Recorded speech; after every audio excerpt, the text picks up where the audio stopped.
Hello guys, welcome to C S Monks. किसी भी काम को डायग्राम के थ्रू दिखाने को फ्लो चार्ट कहते हैं। ये सिर्फ सी प्रोग्रामिंग के अंदर नहीं, आप कोई भी काम करते हो अगर उसको हम डायग्राम के थ्रू रिप्रेजेंट करते हैं, उसका स्टार्टिंग पॉइंट, उसमें बीच बीच में कौन कौन से प्रोसेस हुए और वो कहाँ पे जाके एंड हुआ, ये सब अगर हम कुछ स्पेशल सिंबल या डायग्राम बना के दिखाते हैं तो इसको फ्लो चार्ट कहते हैं। वैसे ही जब हम किसी प्रोग्राम को लिखने के लिए कुछ इंस्ट्रक्शंस लिखते हैं तो हम हर एक इंस्ट्रक्शन को कुछ डायग्राम या सिंबल्स के थ्रू दिखा सकते हैं।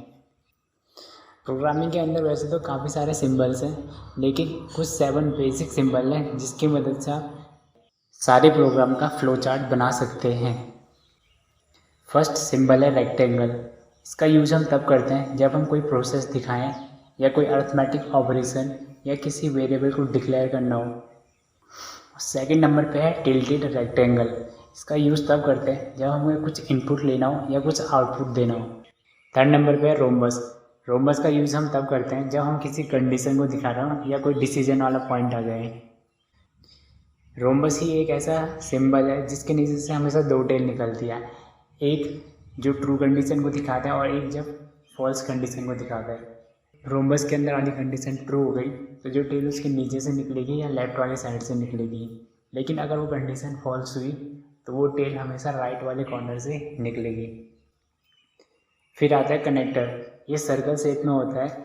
ये हमें किसी 2 सिंबल को ज्वाइंट करने के लिए काम आता है। जब दोनों सिंबल काफ़ी दूर हो या फिर सिंबल दूसरे पेज में हो, दूसरा वाला 2 पेज को कनेक्ट करने के लिए, या 2 ऐसे सिंबल जो दूर हो या फ्लो चार्ट को रिवर्स में ले जाने के लिए, तब कनेक्टर काम आता है।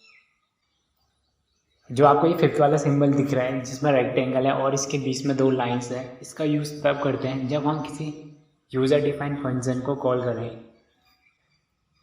जो ये 6th वाला सिंबल है इसको टर्मिनल भी कहते हैं। ये एंड पॉइंट दिखाने के लिए काम आता है। ये सिंबल रेक्टेंगल की तरह होता है, बस इसके 2 साइड में कर्व आते हैं। और लास्ट है एरो। ये फ्लो चार्ट के फ्लो को दिखाने के लिए काम आता है और इसकी मदद से हम सिंबल्स को कनेक्ट करते हैं और दिखाते हैं कि प्रोग्राम का फ्लो किस साइड को जा रहा है। जो ये 5th वाला सिंबल है ये सिर्फ यूज़र डिफाइंड फंक्शन को कॉल करने के लिए यूज होता है। अगर कोई प्री डिफाइंड फंक्शन है तो वो नॉर्मल रेक्टेंगल के अंदर से ही कॉल होगा। और जो ये 6th वाला सिंबल है टर्मिनल, इसका यूज़ किसी फ्लो चार्ट के स्टार्टिंग पॉइंट और एंड पॉइंट को दिखाने के लिए काम आता है। स्टार्टिंग पॉइंट में स्टार्ट लिखते हैं और एंडिंग पॉइंट में स्टॉप लिखते हैं।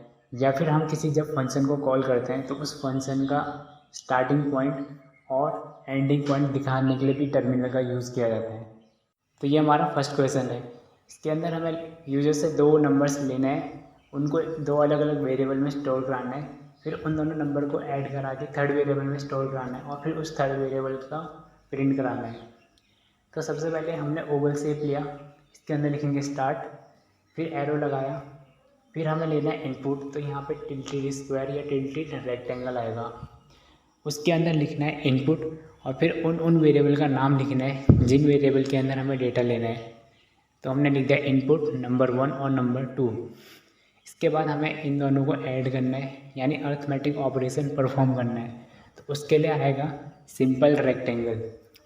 पहले हमने लिखा सम एक 3rd वेरिएबल है जिसके अंदर हम इन दोनों का एडिशन को स्टोर करेंगे, फिर equal to number 1 plus number 2। अब हमें इस सम वेरिएबल के डेटा को प्रिंट कराना है, तो हम लेंगे एक टिल्टेड रेक्टेंगल, उसके अंदर लिखेंगे आउटपुट या प्रिंट और फिर उस वेरिएबल का नाम जिसका डेटा हमें प्रिंट कराना है। फिर अगेन से ओवल शेप आएगा और वहाँ पे एंड हो जाएगा ये फ्लो चार्ट। तो जो ये सेकंड क्वेश्चन है ये मैंने आपको डायमंड शेप का यूज़ करने के लिए बना रखा है, क्योंकि डायमंड शेप यानी कंडीशन चेक करने वाली जो स्टेटमेंट है वो हर प्रोग्राम का सबसे इम्पॉर्टेंट पार्ट होता है। सेकंड क्वेश्चन स्टार्ट करते हैं। यहाँ पे एक एन वेरिएबल है, इसके अंदर हमें इनपुट लेना है और फिर चेक करना है वो ऑड है या इवन। सबसे पहले हमने स्टार्ट किया, फिर अब हमें इनपुट लेना है तो टिल्टेड स्क्वायर लगाया या टिल्टेड रेक्टेंगल लगाया, फिर लिखना है रीड एन या रीड अ नंबर नहीं लिखना है, सिर्फ रीड और फिर उसके बाद वेरिएबल का नेम लिखना है। इनपुट देते समय हम ये सिर्फ रीड लिखेंगे या इनपुट लिखेंगे और उसके बाद वेरिएबल का नाम लिखेंगे। अब आता है डिसीजन की बारी, तो उसके लिए लगेगा डायमंड शेप, उसमें एन मॉड ऑपरेटर 2 = 0। MOD नहीं लिखना है, मॉड ऑपरेटर यानी परसेंटेज वाला साइन लगाना है। अगर वो स्टेटमेंट ट्रू हुई, अगर वो 2 से डिवाइड होकर 0 दे रहा है, इसका मतलब वो क्या है, इवन नंबर है, तो वो लेफ़्ट साइड से निकलेगा। इसको नीचे वाले कॉर्नर से भी निकाल सकते थे, यहाँ पे मैंने लेफ़्ट वाले कॉर्नर से निकाला है, और वो इवन प्रिंट कर देगा स्क्रीन पे। और अगर वो false statement and mod 2 equal to 0 नहीं आ रहा है, इसका मतलब वो एक ऑड नंबर है, तो वो प्रिंट ऑड कर देगा और प्रोग्राम पे स्टॉप हो जाएगा। थर्ड क्वेश्चन स्टार्ट करते हैं। अगर किसी भी नॉर्मल या प्रीडिफाइंड फंक्शन को कॉल करना हो तो हम उसे नॉर्मल रेक्टेंगल के अंदर से कॉल कर सकते हैं, लेकिन अगर कोई यूज़र डिफाइंड फंक्शन हुआ तो उसको कॉल करने का थोड़ा सा अलग तरीका होता है। तो इस वाले फ्लो चार्ट से मैं आपको दिखाऊंगा कि ये कैसे करते हैं। इस क्वेश्चन में हमने 2 वेरिएबल लिए, num1 और num2। इसमें जो हमारा यूज़र डिफाइंड फंक्शन है वो है सम। ये फंक्शन क्या करता है कि 2 वैल्यू लेता है आर्ग्यूमेंट में और फिर उनका सम रिटर्न करता है। तो सबसे पहले स्टार्ट किया, फिर 3 वेरिएबल डिक्लेयर किए यहाँ पे, num1, num2 और num3। फिर उसके बाद इनपुट लिया यूज़र से, रीड num1 num2। अब मैंने अपने फंक्शन को कॉल किया। फंक्शन को कॉल करने के लिए जो सिंबल यूज होता है, नॉर्मल रेक्टेंगल और उसके अंदर 2 लाइंस। फिर क्योंकि जो मेरा जो सम फंक्शन है वो कोई वैल्यू रिटर्न कर रहा है, तो मैं उसको num3 वाले वेरिएबल में स्टोर कर लूँगा, जो वैल्यू वहाँ से रिटर्न होकर आएगी। और उसके अंदर मैंने आर्गुमेंट दे दिया num1 और num2। अब जो फंक्शन रन होगा वो भी जो नॉर्मल मेन फंक्शन का फ्लो चार्ट बन रहा है वैसे ही रन होगा। उसका भी एक स्टार्टिंग पॉइंट होगा, एक एंड पॉइंट होगा। जैसे यहाँ पे स्टार्ट और एंड था, वहाँ पे स्टार्टिंग पॉइंट पे हम उस फंक्शन का नाम लिखते हैं और एंडिंग पॉइंट पे रिटर्न लिखते हैं, और रिटर्न के आगे वो वैल्यू या वो वेरिएबल लिखते हैं जो वो रिटर्न कर रहा हो। और अगर वो कुछ भी रिटर्न नहीं कर रहा हो तो सिंपल से रिटर्न लिख के छोड़ देते हैं। तो अब जब हमने सम फंक्शन को कॉल किया, उसके अंदर हमने 2 आर्ग्यूमेंट दिए, num1 और num2। अब सम फंक्शन का फ्लो चार्ट स्टार्ट हुआ ओवल शेप के साथ। उसके अंदर सबसे पहले मैंने एक वेरिएबल डिक्लेयर किया num नाम का।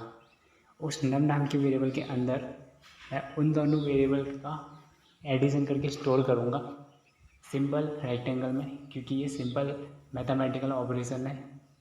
फिर उसके बाद अब मैं रिटर्न कर रहा हूँ जो num वेरिएबल डिक्लेयर किया था उसको, तो रिटर्न num। अब ये वैल्यू रिटर्न हो जाएगी और वहाँ पे जहाँ पे मैंने फंक्शन कॉल किया था वो वैल्यू सीधा वहाँ चली जाएगी, जो भी रिटर्न में आ रही है वैल्यू, और वो स्टोर हो जाएगा num3 के अंदर। फिर नीचे मुझे प्रिंट करना है, तो टिल्टेड रेक्टेंगल लगाया और num3 को प्रिंट कर दिया और स्टॉप। तो किसी भी अगर यूजर डिफाइंड फंक्शन को कॉल करना हो तो ऐसे ही कॉल करेंगे। अगर उस फंक्शन के अंदर कोई आर्गुमेंट नहीं जा रहा है तो सिंपल लिखेंगे उस फंक्शन का नाम और 2 पैरेंथेसिस लगाएंगे। लेकिन अगर कोई उसमें रिटर्न चीज़ आ रही है तो साथ में हमें कुछ दूसरा वेरिएबल भी लगाना है इक्वल टू आगे करके, जिस वेरिएबल के अंदर वो वैल्यू स्टोर हो सके जो वहाँ से रिटर्न होकर आ रही है। और जब यूज़र डिफाइंड फंक्शन स्टार्ट होता है तो वहाँ पे फंक्शन का नाम और पैरेंथेसिस के अंदर आर्गुमेंट लिखना है, अगर है और नहीं है तो सिंपल पैरेंथेसिस लगा के छोड़ना है। थर्ड क्वेश्चन, ये क्वेश्चन मैंने इसलिए दिया है ताकि आपको मैं कनेक्टर का यूज़ बता सकूं। कनेक्टर यूज़ करते हैं 2 डिफरेंट पेज को ज्वाइन करने के लिए, या एक सेम पेज में डिफरेंट सिंबल को ज्वाइन करने के लिए, या फिर हमें कभी फ्लो चार्ट में रिवर्स में जाना होता है तो वहाँ पे भी हम कनेक्टर का यूज़ करते हैं। सिंपल लाइन खींच के भी हम रिवर्स में जा सकते हैं, लेकिन कभी कनेक्टर से ईजी पड़ जाता है। तो इस क्वेश्चन में मुझे 0 से लेकर 10 तक वैल्यूज़ प्रिंट करना है स्क्रीन के ऊपर, ठीक है। तो पहले ओवल शेप लगा के स्टार्ट किया, फिर मैंने एक वेरिएबल लिया i जिसकी इनिशियल वैल्यू है 0। फिर कंडीशन चेक की i लेस देन 10। अगर ये कंडीशन ट्रू है, मतलब i अगर 10 से छोटा है तो ये ट्रू हो जाएगा। तो ये नीचे क्या जाए, ये सीधा नीचे वाले एरो में जाएगा और प्रिंट i करेगा, ठीक है। प्रिंट i होगा टिल्टेड रेक्टेंगल में क्योंकि ये प्रिंट कर रहा है कुछ। फिर नीचे जाएगा i प्लस प्लस मीन्स वो i की वैल्यू को 1 से प्लस करेगा। अब i की वैल्यू 0 से 1 हो जाएगी फिर ये जाएगा ए के ऊपर। हम ए कनेक्टर यहाँ से स्टार्ट हो रहा है और एक यहाँ पे कनेक्ट कर रहा है उसे, ऊपर जो कंडीशन है वहाँ पे। फिर अब आई की वैल्यू 1 हो चुकी है तो वो चेक करेगा इज़ आई लेस देन 10, तो 1 लेस देन 10 है तो फिर से ये ट्रू हो जाएगा और फिर से ये प्रिंट करेगा आई की वैल्यू। और ऐसे ही आई की वैल्यू 1 1 करके बढ़ती रहेगी और प्रिंट होती रहेगी तब तक जब तक आई की वैल्यू 10 ना हो जाए। जैसे आई की वैल्यू 10 होगी ये वाली कंडीशन फॉल्स हो जाएगी और ये राइट साइड से बाहर आएगा और प्रोग्राम स्टॉप हो जाएगा।